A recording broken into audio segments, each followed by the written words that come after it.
actual photo of the Statue of Liberty getting struck by lightning yesterday. God damn, that's a perfect shot too. Far out. That ain't the Statue of Liberty anymore. That's Thor, the god of thunder. Hey, you snack. My name's Jack. You ever see a video online of someone completely embarrassing themselves and they look similar to your ex? Then you might already relate to the feelings you'll experience in this video because it's all about things that are oddly satisfying. Passing Tesla coil through a flower. Okay, so if my understanding as to plants, actually technically having feelings and stuff is accurate to go by, what with the fact that, they technically do have some sort of living existence within them, I'm pretty certain this is technically some sort of horrific torture for these things, but hey, who cares? It's oddly satisfying to watch. Wow. Look at this literal electricity pulsing out of this living creature to the point it's now, I'm pretty sure it's wilting. I can't tell if that's maybe the camera angle, but it is literally wilting away. A before and after of a backyard I cleaned up today. Yes! Look at it! So neatly trimmed and clean! Thank God it's a common desire in the human psyche to see a space that is clean. Pro tip for those that struggle to actually, be motivated to do bigger projects like this. Take your room, for example, cut it up into quadrants in your mind, and just focus on cleaning that one 30 centimeter by 30 centimeter space. It's like microdosing yourself with the satisfaction of cleanliness. Ain't no better than the organization. This bread slicer. I'll tell you what, my first job was at a bakery, and I gotta say, bread slicing machines have gotten way more advanced since then.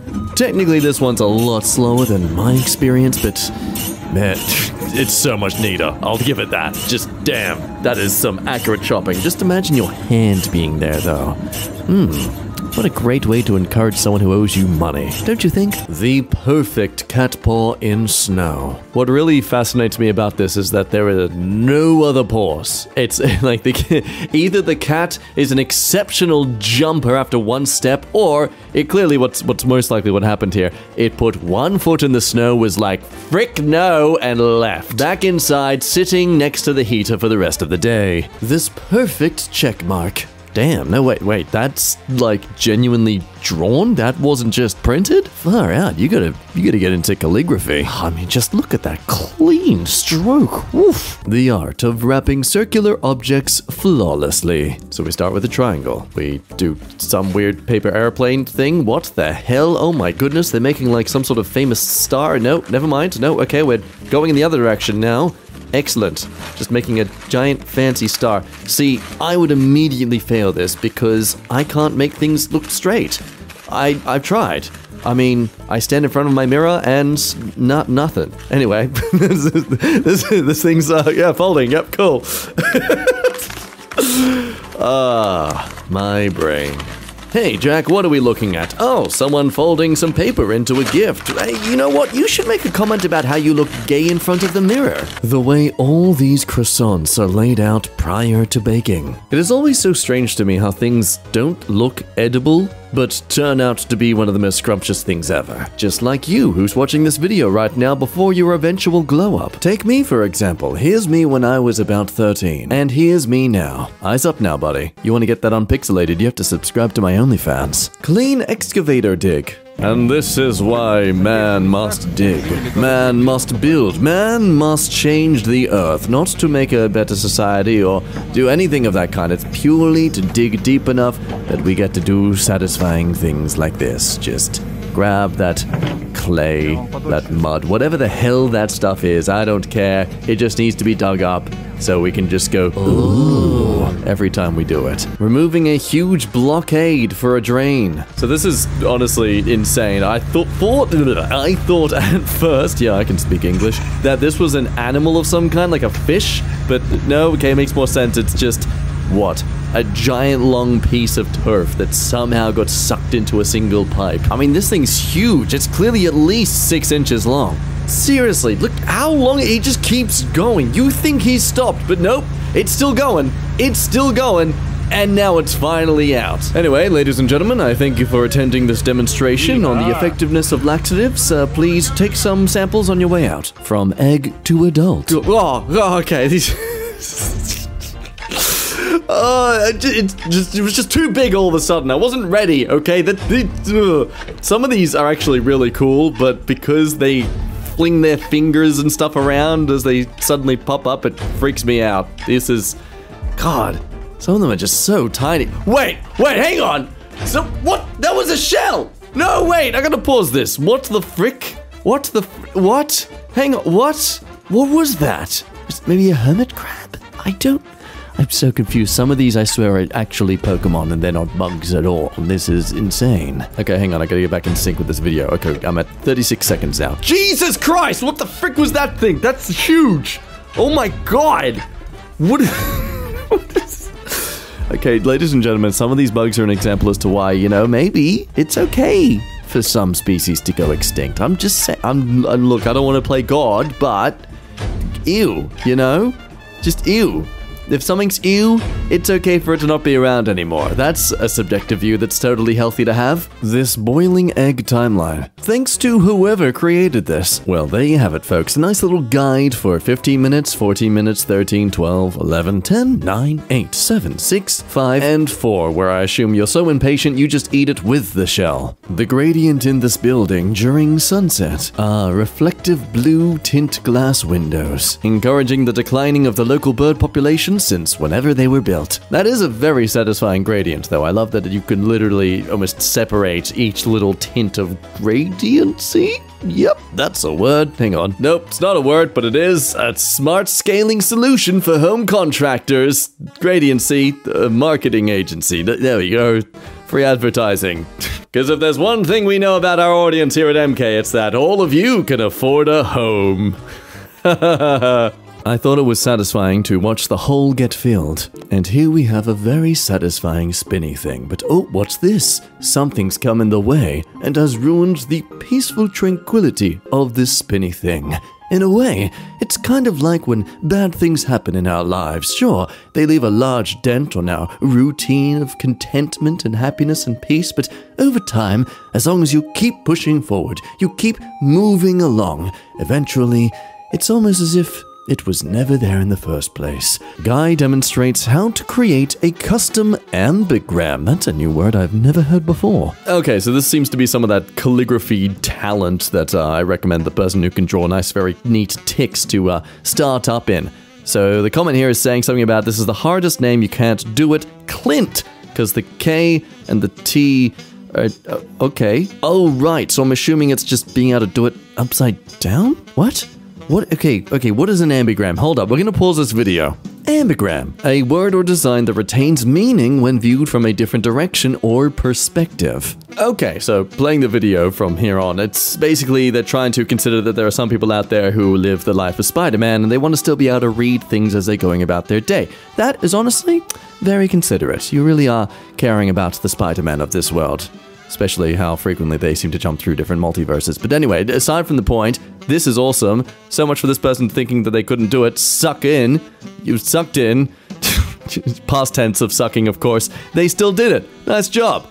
I see it says Clint. For a second there, I thought it said a different word that's talking about seeing you next Tuesday, but that's beside the point. Let's move on. Cutest lemon or lime I have ever seen. Cut it open. Wow, that is a very tiny and cute lemon and lime. But can we just, you come across the cutest thing of something you've ever seen, and your immediate second thought is dissect it. Split it open and see what its insides look like. This vintage lettering set. You know, I always did wonder how they ever achieved this stuff back in the day. Like, there must have been someone who was just so talented at it. And hey, I'm sure there was someone who did this without needing any sort of tools, but I mean, it's understandable they'd eventually just develop some simple device like this to do it for them. I think it's a great reminder as to how many things these days actually had people professionally trained to do them for us as a society. Like nowadays, we just type it and print it all ourselves, but there was some people back in the day who were trained to write it all for you in a neat way. The line work on this painting. It's funny that I just talked about how there are people who have tools back in the day to help them write things so neatly, and then we have people like this, who are doing such neat, perfect lines with just freehand. Because screw you, why make anyone feel skilled at what they do when you can just come along and be completely perfect at the most... How, you know? How do you make this look so easy? How do you make a computer look like what they do is actually pretty easy to replicate? If someone told me this was hand-drawn, I would not believe them. Creation of ceiling art using plaster? So, like, I've developed a habit of speaking in a more neutral, almost American/Australian accent as I read these half the time, but plaster. I don't feel like that's a neutral tone. I want to say plaster because of my Australian roots. So I'm gonna say plaster here. The word's plaster. Anyway, check out this person doing an amazing job freehand. Once again, completely neutralizing my argument as to the skill and talent of people back in the day using, you know, olden machinery to achieve these things. You then have these sort of people just completely reminding us why, you know what, machines are for weaklings, losers, people who can't do a good enough job on their own. Thanks, man. Damn you and your talents, making us all look basic. This tub of screws. Oh, yeah. Oh, that's so neat. Look at you all lined up in a row. You're just begging to be easily accessed so I can use you for my DIY projects. Papa is very proud of all of you. Except for you 5x70s, what do you call this? It's a mess! Clean up your act! How the sky and building perfectly line up. You know, this is genuinely an awesome shot. I can only imagine how the photographer reacted when they got this shot, though. I can imagine they're, like, doing a little feet dance and going, ooh, as they took the shot, and everyone walking past them in public think they're just some sort of schizo lunatic. Sloth Mum extends hand to the photographer who helped her baby. Oh, this is beautiful. Okay, so that's the baby there, and they pick it up like as if it's... the hands up in the air!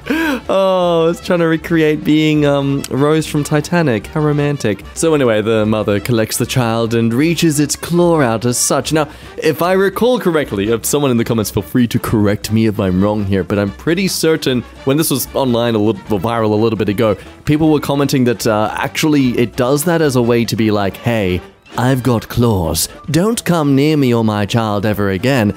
Never, you know, don't speak to me or my son ever again, otherwise I will scratch you. So yeah, not as wholesome as we were hoping it would be, but hey, don't let those alternate facts ruin your day. Under construction home collapsed during a storm near Houston, Texas yesterday. Okay, we decided to put this in oddly satisfying. That is horrible. Do you understand how expensive that would be to fix and redo? Ah, yay. Someone having a very miserable time. My sugar container after filling it. Nice. You understand now that you're not allowed to use the sugar anymore because then you ruin the aesthetic and it's not going to, replace itself or fix itself because there won't be as much sugar packed into it. So yeah, you just gotta leave it as it is now. This is a permanent thing. This pro tinting a frameless car window. Okay, buckle in, buckaroos. We're about to see some talented skill that we wish we could apply in our daily lives, but never will, because let's be real, this is just something you... Goddamn. How do people just casually do this so easily? Now, one thing I'm curious about, though, is it easier if it's frameless, or is it harder if it's frameless? Because I feel like the title here is implying that this is a trickier version of tinting a window. I'm not sure. I'm definitely no expert. I blindly trust mechanics when they tell me something's wrong with my car. I am the perfect customer for any mechanics who want to scam me. But either way, goddamn, that is a smooth finish. Almost too smooth, actually. Can you even see out of this thing? Did he put it on the right way? These water droplets on my sweet pea plant. Oh, they're so adorable. Just their own tiny little world there all together. I'm going to be the god of destruction. Ready? Smooth operator. The art of water slide entry. Okay, we've got a beautiful broad-shouldered man here just lapping himself up with some water, lubricating himself for his journey, and doing some more lubrication, and for some reason going sideways? No, standing back up. Okay, what is this plan? He just dives for it, okay. Oh, please do a big leap. Oh my god! Oh! I wasn't expecting the incredibly graceful flips there. That is some acrobatics that... Damn! I wasn't expecting it from his build. That's incredible. Where's your over-expensive fitness program that you sell online in your Instagram bio that I will pay for it? Adding windshield water droplets on a painting. I swear, people these days, artists in general, just find the weirdest things to draw with instead, and wow, that's an incredible skill there. Damn, man. Like, I'm still learning just how to draw faces nice, and here's people, like, experimenting how to make legitimate-looking windshield decals. This is crazy. Oh, wow. The power of shading. Just some slight shading, and suddenly it looks incredibly realistic. Oh, man, God. How do humans do this? How are we so cool, yet also so stupid as a species when it comes to other factors of the world? Wow, man, look at that. I could stare at that all day, and it's literally something I can see anytime I go driving in the middle of the rain. I think that's a true flex of skill, when an artist can make something that is normally so mundane that we see in our day-to-day lives just look like absolute beauty.